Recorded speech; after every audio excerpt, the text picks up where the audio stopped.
Capítulo 506. Después de recoger pistas, el agente de policía aseguró a Lemaire que identificarían al culpable lo antes posible y dejó a 2 oficiales para proteger la oficina de impuestos.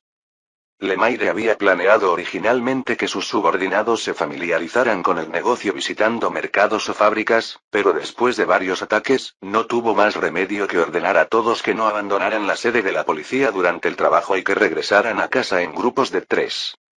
A pesar de estas precauciones, durante el período siguiente, los miembros de la Oficina de Hacienda siguieron sufriendo ataques, con más de una docena de matones lanzando piedras y bombas incendiarias a la jefatura de policía, dispersándose solo después de que la policía estacionada disparara sus armas.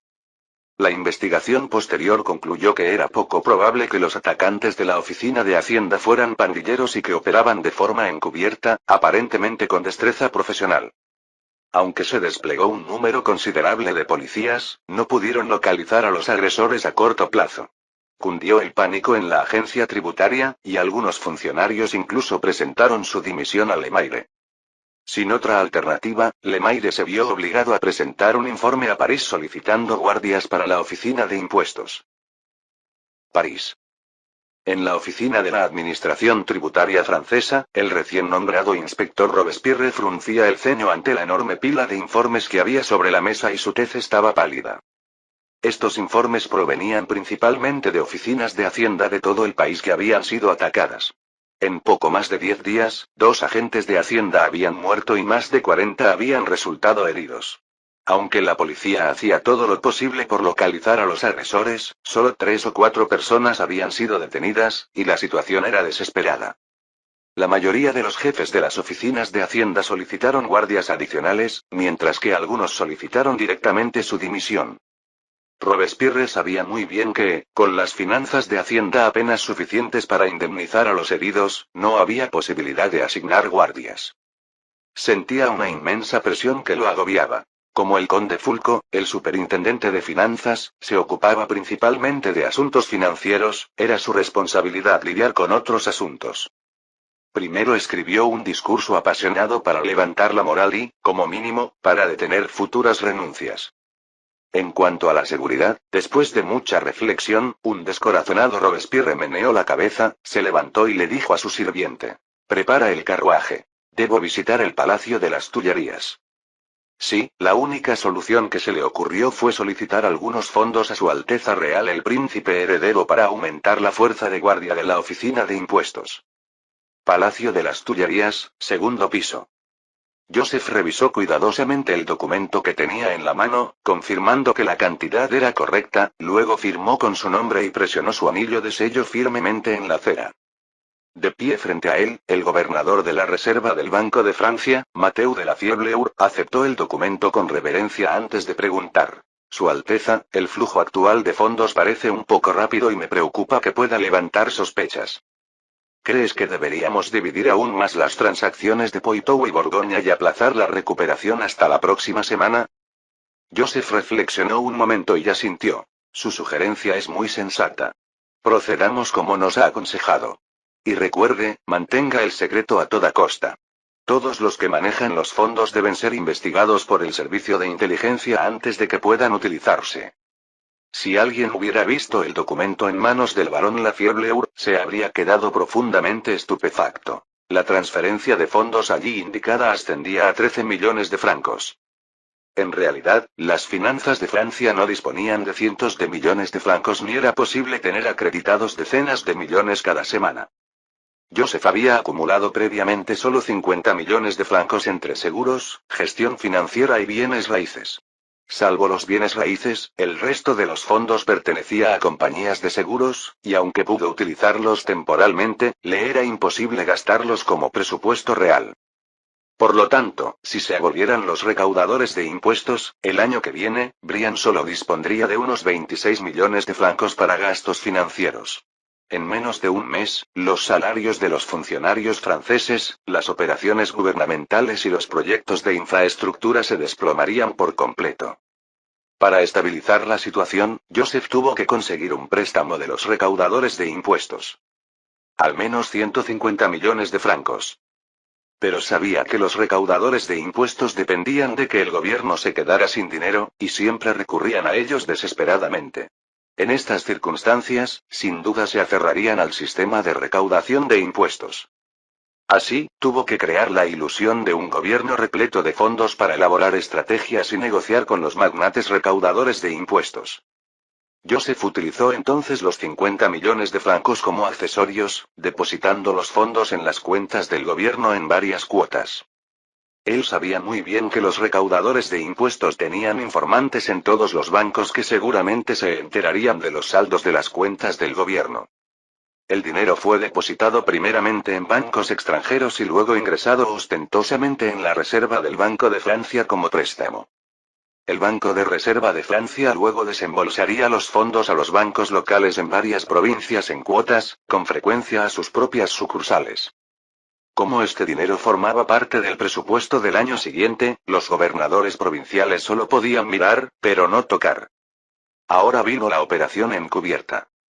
Los bancos locales prestaron de manera privada fondos del gobierno provincial en forma de préstamos a corto plazo, que fueron inmediatamente transferidos a la sede de la Reserva del Banco de Francia en París.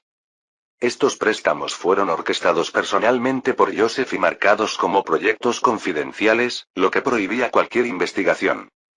De hecho, una vez firmados estos contratos de préstamo, fueron llevados directamente a París por altos funcionarios confiables del Banco de la Reserva de Francia y guardados en la caja fuerte del gobernador, custodiada las 24 horas por personal de inteligencia.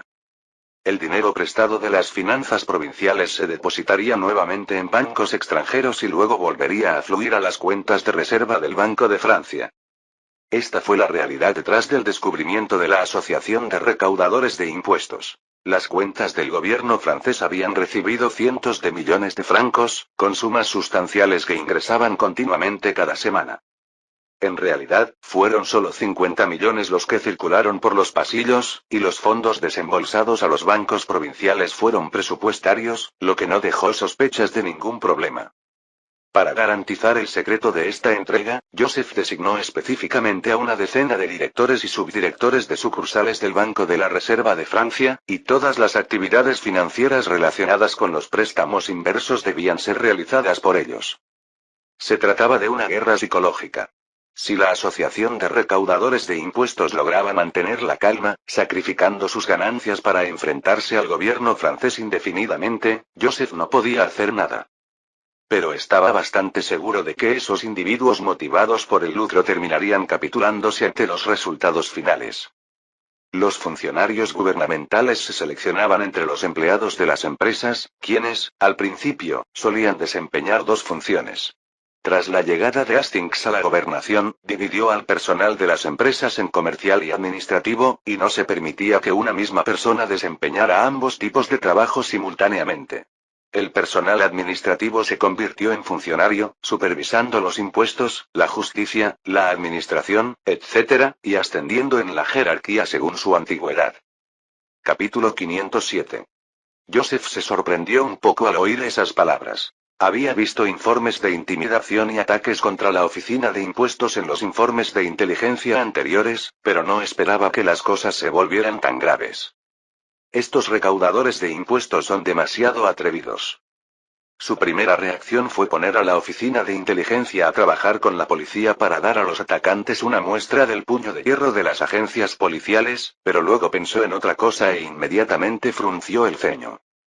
¿Quiénes son Robespierre y sus subordinados? Eran su propia creación. El IRS de Francia. En las generaciones futuras, el IRS de los Estados Unidos podría arrestar a jefes de la mafia que ni siquiera el FBI podría manejar, detener a miembros del Congreso en público y atrapar a guerreros del teclado en línea con una determinación implacable. Sin embargo, el IRS de Francia estaba siendo intimidado por una pandilla de matones como si fuera una esposa dócil que corría hacia él en busca de ayuda. ¿Cómo podría esto ser aceptable? Hay que entender que, en esta época que veneraba la ley de la selva, las palizas a los funcionarios fiscales y la resistencia masiva a los impuestos eran comunes. Si el departamento fiscal carecía de cierto instinto asesino, simplemente no podría recaudar impuestos.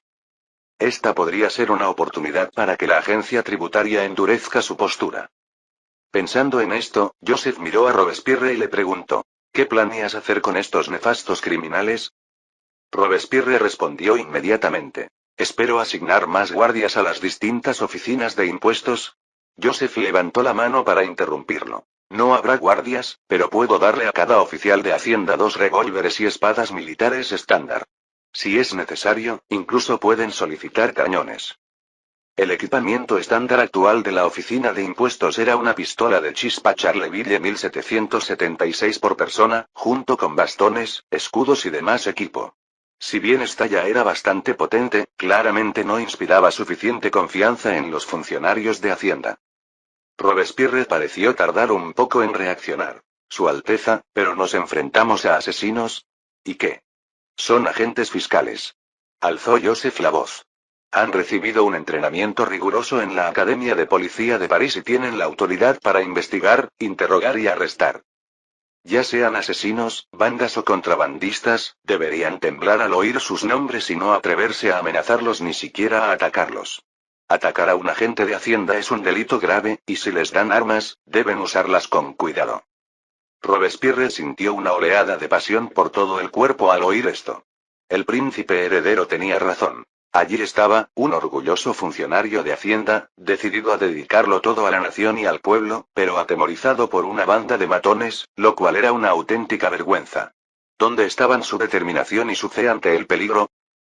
Joseph vio el cambio en sus ojos y continuó animándolo. Representas a la justicia y a toda Francia, y además posees el poder suficiente para que estos criminales sepan lo formidable que eres. Haz que tengan pesadillas solo de pensar en la reputación de los agentes fiscales. Ve, dime qué armas necesitas y te las entregaré inmediatamente, pero no guardias. Robespierre se puso inmediatamente de pie y exclamó: Sí, Su Alteza.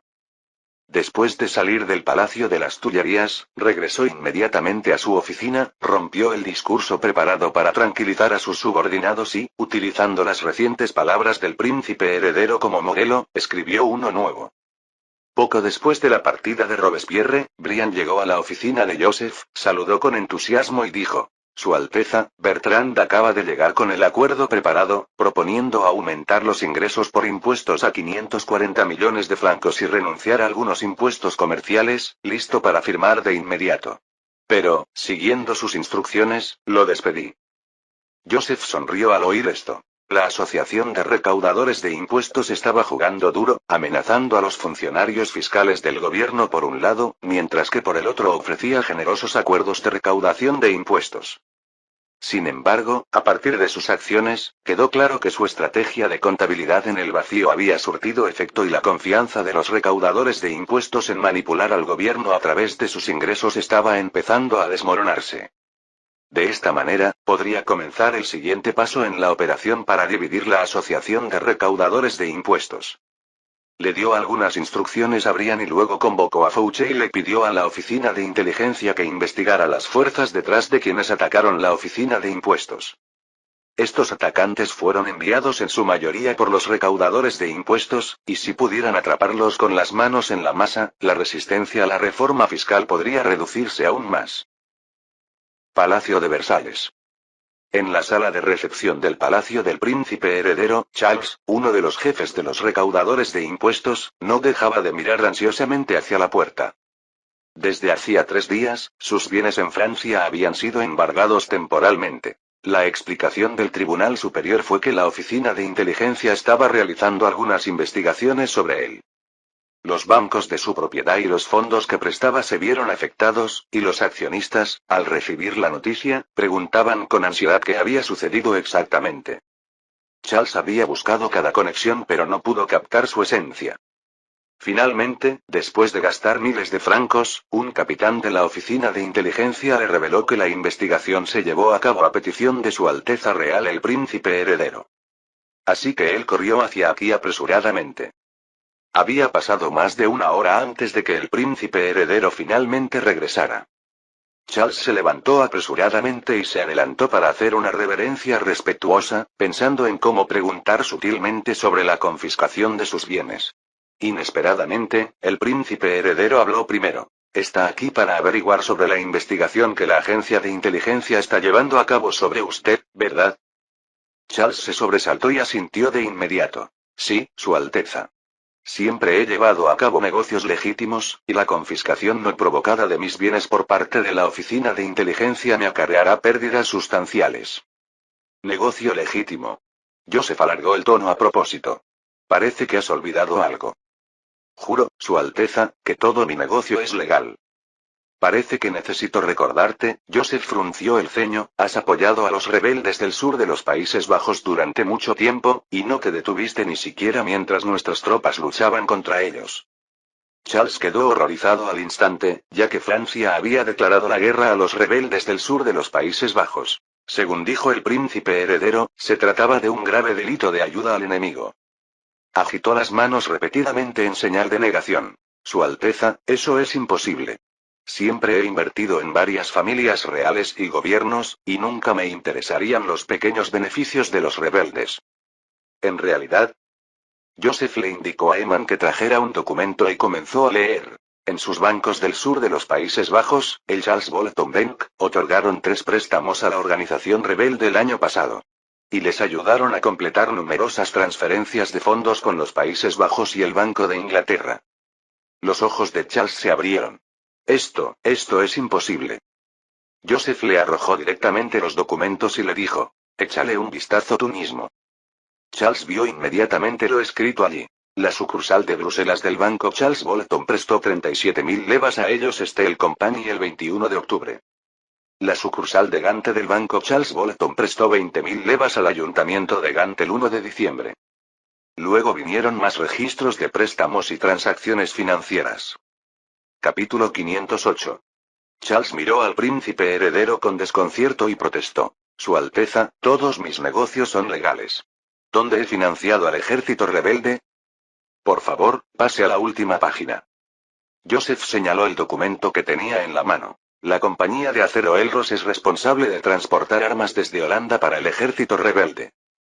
Y el ayuntamiento de Gante ha estado durante mucho tiempo bajo la jurisdicción del Congreso del Ejército Rebelde, proporcionándoles una gran cantidad de suministros logísticos. ¿Ese señor Clifford es parte del Ejército Rebelde? La tez de Charles cambió drásticamente y se apresuró a defenderse. Su Alteza, realmente no tenía conocimiento de sus vínculos con el Ejército Rebelde. Mi banco solo estaba haciendo préstamos rutinarios. Joseph sabía que Charles tenía poco que ver con la rebelión en Brabante. Sin embargo, dado que las fuerzas de Van der Noot controlaban gran parte de los Países Bajos del Sur en ese momento, y Charles tenía 3 bancos allí, era difícil evitar interacciones financieras con ellos. De hecho, como sospechaba, la agencia de inteligencia pronto encontró algunas conexiones entre los bancos propiedad de Charles y el ejército rebelde. Ahora que los Países Bajos del Sur estaban nuevamente bajo el dominio austríaco y la región valona estaba bajo administración francesa, investigar estos asuntos no era difícil. De hecho, todas estas transacciones enumeradas en el documento resultaron en pérdidas significativas para Charles. Por ejemplo, la compañía de acero Elros quebró tras la derrota del ejército rebelde, desperdiciando decenas de miles de levas en préstamos. Sin embargo, estos préstamos efectivamente se habían realizado y podían servir como palanca contra Charles. Estoy dispuesto a creerte, pareció consolar Joseph a Charles. Si de verdad no lo sabías, el Tribunal Superior pronto levantará la congelación de activos. Gracias por su confianza, Su Alteza. Charles se levantó rápidamente e hizo una reverencia, luego preguntó nervioso. ¿Cuándo podría el tribunal levantar la congelación? Eso depende del progreso de la investigación de la agencia de inteligencia.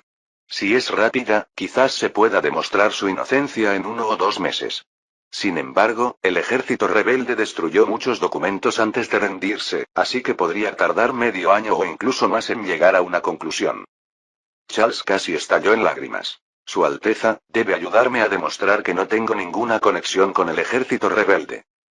Aunque inició su negocio en el sur de los Países Bajos, más tarde centró sus esfuerzos comerciales en Francia, donde el mercado era más grande y los beneficios mayores. Y en sus activos, el 60% de los fondos eran administrados por él en nombre de otros nobles, por los cuales debían pagar intereses constantemente. No poder usar los activos ni siquiera durante 2 meses, y mucho menos medio año, sería una carga financiera abrumadora. Además, tenía que considerar la situación de sus bancos. Si se supiera que sus activos habían sido congelados, inevitablemente los depositantes se apresurarían a retirar su dinero. ¿Quién sabía si Charles Bolton, el dueño del banco, había cometido algún delito grave? Obviamente, era más seguro asegurar el dinero primero. Lo último que quería cualquier persona que dirigiera un banco era una corrida bancaria, que casi con seguridad significaría la quiebra. Debes confiar en la agencia de inteligencia, o quizás rezar para que puedan encontrar pruebas rápidamente.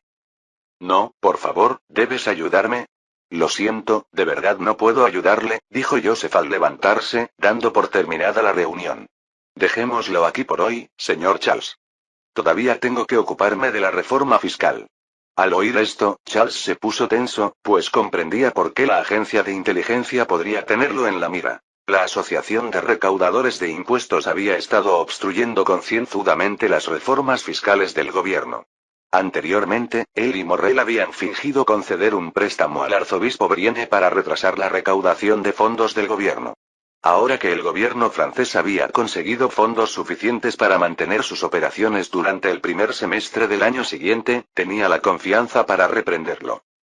Pensando en esto, se apresuró a acercarse a Joseph, inclinando la cabeza. Su Alteza, el gobierno va a llevar a cabo una reforma fiscal, durante la cual es muy probable que haya escasez de fondos.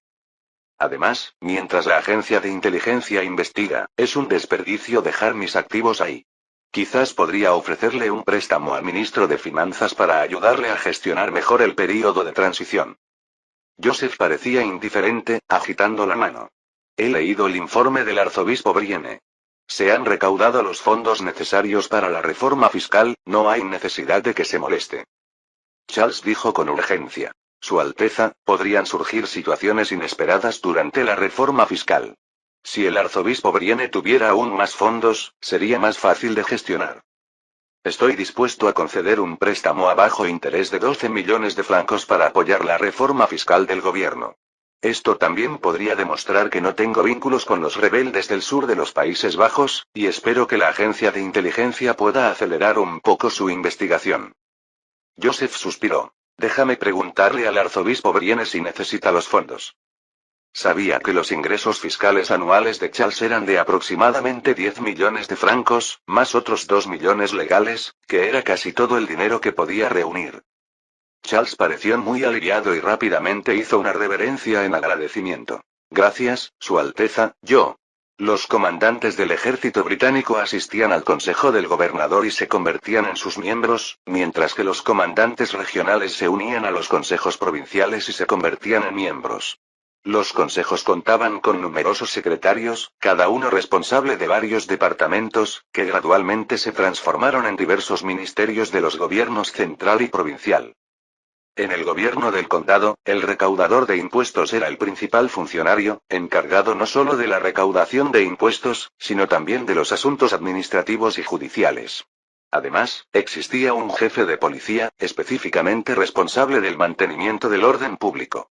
Además, existía una comisaría, encargada del mantenimiento del orden público y la represión. Los funcionarios gubernamentales se seleccionaban entre los empleados de las empresas, quienes inicialmente solían ocupar dos puestos simultáneamente.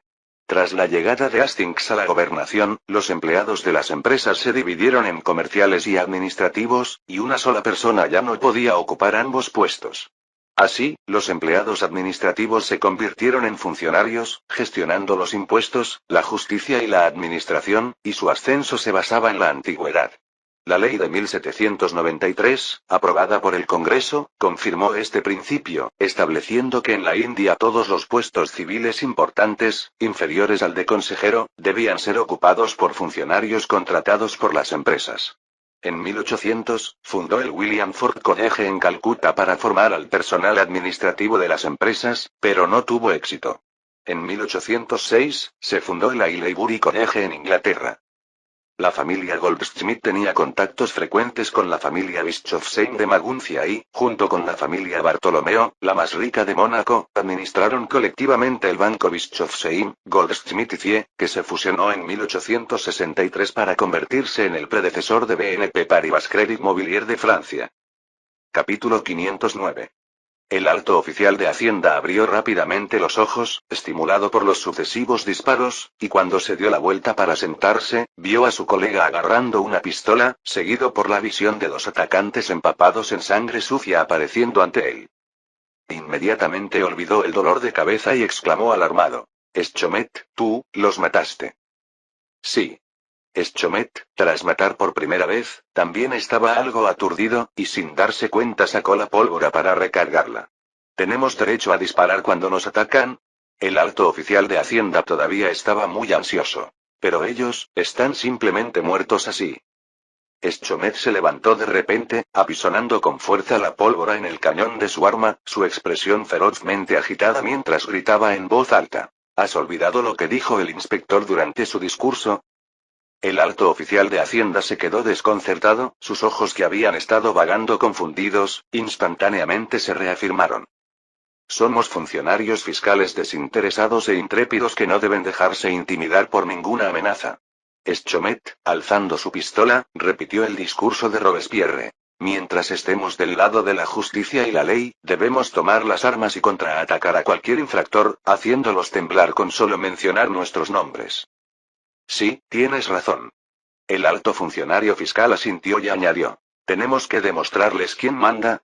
Tras reunirse con el príncipe heredero ese día, Robespierre se dirigió de inmediato a las principales ciudades para pronunciar discursos ante los miembros de las oficinas de impuestos, impartiendo órdenes estrictas.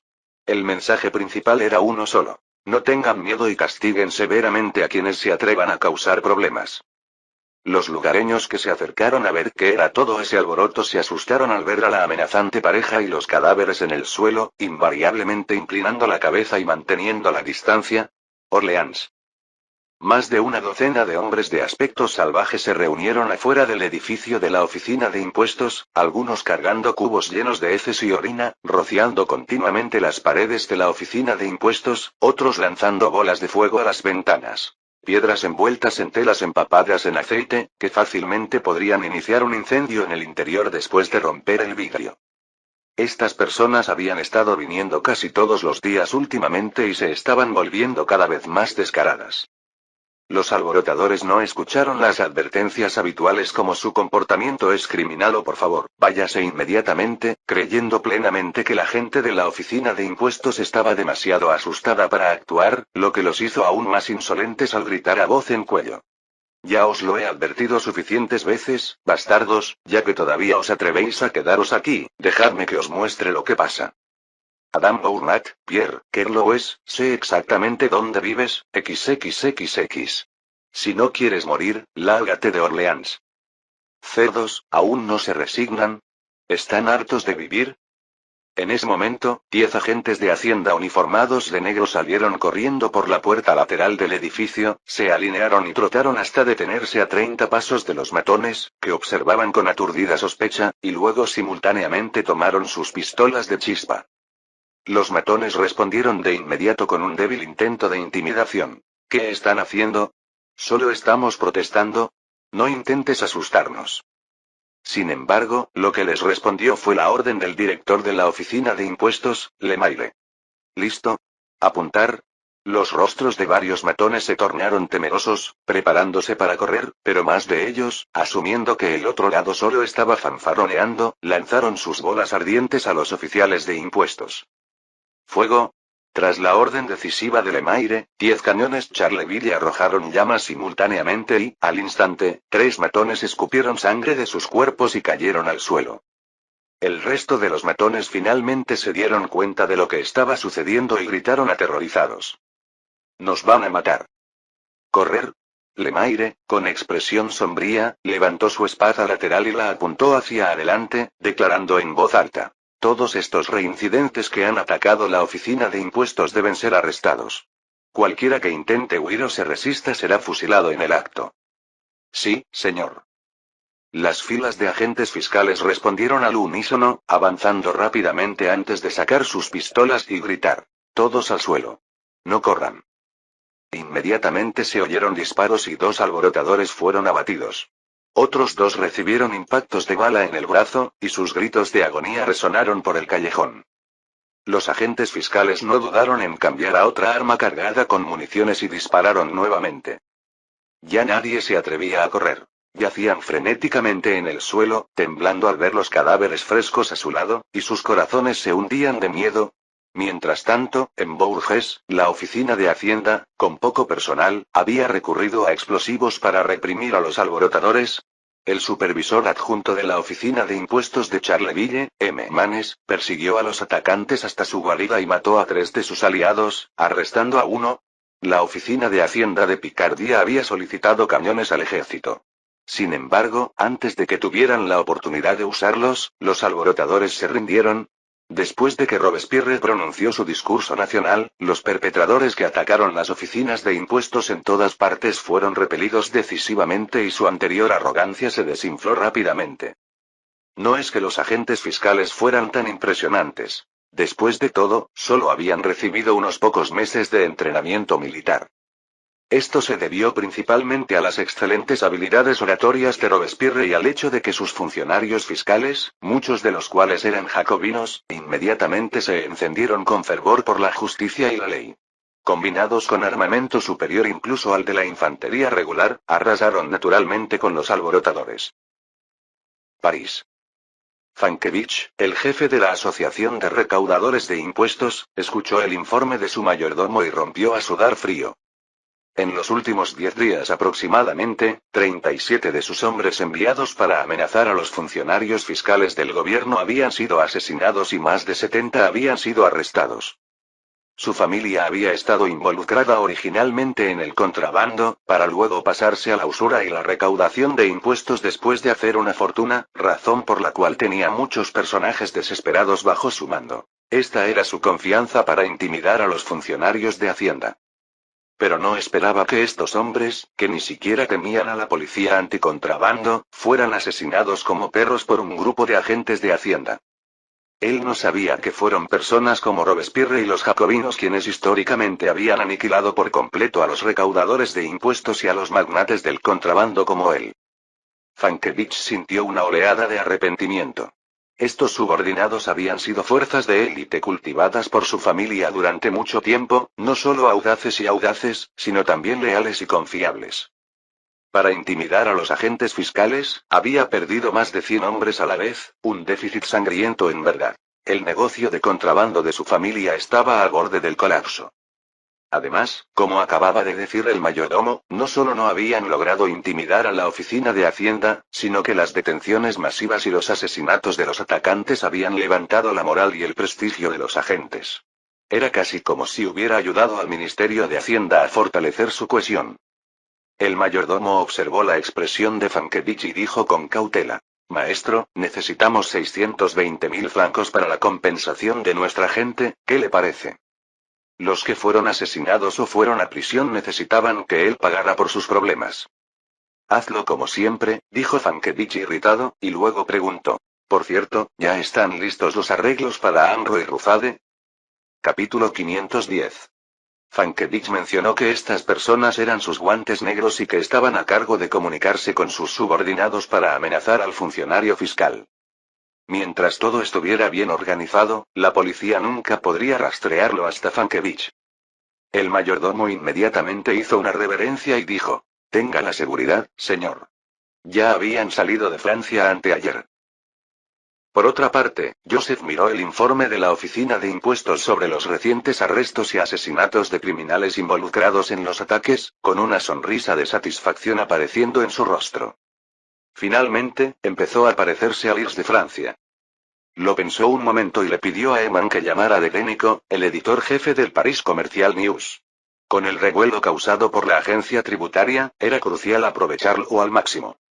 Por un lado, se trataba de dar a conocer cómo los agentes fiscales aplastaban valientemente a las turbas por un mejor entorno fiscal en Francia, sin miedo a la intimidación ni a las amenazas, lo que ayudaría a construir una imagen heroica de la oficina de impuestos y a obtener apoyo público, al mismo tiempo que disuadiría a quienes pensaban en evadir impuestos. Por otra parte, fue una oportunidad para promover los beneficios que traería para el público en general la abolición del sistema de recaudación de impuestos, de modo que si más adelante surgían problemas al cambiar el modelo tributario, se pudiera fomentar una mayor tolerancia en la sociedad francesa. Después de recibir sus órdenes, Eman se fue, y Joseph redactó una orden de reconocimiento para individuos o grupos como Eschomet, quien primero mató a un atacante, y la Oficina de Impuestos de Orleans, que rápidamente expulsó a la turba, que había demostrado un desempeño sobresaliente. Estaba demostrando a los funcionarios de Hacienda que la fuerza y la audacia eran valoradas y recompensadas. Más de una hora después, Denico, como portavoz oficial del gobierno francés, llegó al segundo piso del Palacio de las Tullerías. Joseph primero instruyó a Denico sobre la promoción de los funcionarios de Hacienda y la cancelación del sistema de recaudación de impuestos y luego le entregó los datos del banquero Charles, junto con una copia del contrato de préstamo de 12 millones de francos que Charles acababa de firmar con Briand. El editor, un tanto desconcertado, preguntó: «Su Alteza, ¿para qué son esto?» «Por favor, organicen una entrevista con un periodista al señor Charles lo antes posible», instruyó Joseph con una sonrisa. «Principalmente para presentar su firme apoyo a la reforma fiscal del gobierno y a la concesión de cuantiosos préstamos a bajo interés para aliviar la presión financiera del gobierno. Ah, y también mencione que el banco Charles Bolton ha sido incluido como uno de los fideicomisarios del Fondo Real». Estaba maximizando el papel de Charles en la división de la Asociación de Recaudadores de Impuestos. Por un lado, exponía la deserción de Charles al gobierno e insinuaba sutilmente que desertar podría reportar beneficios. Cabe destacar que el Fondo Real era un fondo fundamental para el desarrollo agrícola de Francia, con un capital de más de 34 millones de francos en su mayoría aportados por la nobleza para el sustento familiar y que contaba con autorización gubernamental para la gestión de la producción agrícola, además de activos como tierras, aperos, ganado y patentes de producción agrícola. Su futuro era prometedor y se desarrollaría rápidamente. Ser un banco fiduciario del Fondo Real, incluso si solo tuviera una participación del 10%, representaría una suma sustancial. Para los bancos, la cantidad de dinero en los libros significa directamente la capacidad de obtener ganancias. Esto inevitablemente causaría mayor división dentro de la Asociación de Recaudadores de Impuestos.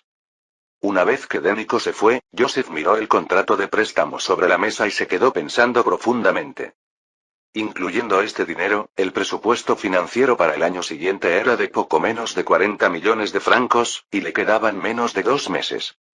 Si la fragmentación de la Asociación de Recaudadores de Impuestos se produjera sin problemas, más gente se marcharía, pero sin duda una gran cantidad de capital optaría por fluir a otra parte. Por lo tanto, era crucial limitar las salidas de los fondos fiscales originales, ya que era necesario que al menos 200 millones de francos fluyeran al tesoro francés. Joseph tamborileó suavemente con los dedos sobre el escritorio, con el ceño ligeramente fruncido. Para controlar el capital, el gobierno contaba con numerosos medios, incluso, en casos extremos, promulgando decretos que prohibían directamente la salida del capital de ciertos bancos de Francia. Como tenedores de capital, no tenían poder para oponerse. Sin embargo, si los medios fueran demasiado crudos y las acciones demasiado desagradables, solo asustarían a otros capitales e incluso destruirían el ambiente normal de inversión dentro del país. Después de todo, un gobierno que se atreviera a confiscar propiedad privada en cualquier momento sería ciertamente una persona non grata para todos los inversionistas. El tipo de escenario en el que Su Majestad el Rey firma un decreto y se envían los militares a apoderarse de la riqueza de los magnates financieros solo podría aparecer en tramas novedosas. Al igual que su anterior amenaza a Charles, también fue una coincidencia que este último fuera un financista de los Países Bajos del Sur, difícil de separar del levantamiento de Brabante, y por lo tanto justificable para proceder a través del sistema del Tribunal Superior y aprovecharse de la situación. En este caso, los demás inversores considerarían que se trata de un caso especial, absolutamente ajeno a ellos, por lo que no generaría pánico. Aún así, Joseph solo pudo amenazar a Charles con congelar temporalmente sus bienes. Si se produjera algún movimiento mayor, seguiría causando temor en otras capitales. En ese momento, los demás magnates de la Asociación de Agricultores de Impuestos no le daban ninguna influencia, por lo que era esencial encontrar un método racional y legal que no sacudiera el mercado de capitales. Joseph se frotó la frente con cansancio. Parecía que por ahora solo podía ganar tiempo bajo el pretexto de la reorganización de la industria bancaria, aunque incluso ese pequeño retraso haría que muchas capitales eligieran al gobierno francés. Porque incluso un retraso de solo un mes podía ocasionar pérdidas importantes dadas las grandes sumas involucradas, y muchas inversiones debían estar finalizadas antes de fin de año, lo que le daba una ligera ventaja. Si para finales de año no conseguía reunir fondos suficientes para que el gobierno funcionara, tendría que aumentar drásticamente los tipos de interés para atraer a esos magnates o buscar financiación de la Real Compañía de Seguros. Incluso si los tipos de interés se elevaran a cerca del 18%, todavía sería mucho menos que lo que los recaudadores de impuestos habían cobrado anteriormente. En la mansión del barón Morel, más de una docena de jefes de los campesinos generales de Francia estaban sentados alrededor de la mesa de conferencias, todos con expresiones serias. Ford juntó las manos y dijo en voz baja: como todos han oído, Charles nos ha traicionado al inclinarse ante el gobierno. El barón Morel afirmó: el propio señor Charles me dijo que lo hizo porque se involucró en el caso de los rebeldes del sur de los Países Bajos, por necesidad. El propio Charles no asistió a esta reunión, por lo que fue la única defensa que se hizo en su nombre. Los demás mostraron desprecio mientras refutaban a Morel. Un anciano se burló. ¿Recibió una parte del fondo real? ¿Fue porque se involucró con los rebeldes? Siempre ha sido tímido. No es de extrañar que se incline hacia el gobierno. Escuché que los 12 millones que recibió venían con un interés del 14%. Si ya no pudiera grabar la agricultura, sería bastante decente. Si Charles oyera esto, probablemente lloraría. Solo obtuvo un 4,5% de interés, casi lo mismo que si se lo diera gratis al gobierno. Fin del capítulo 510.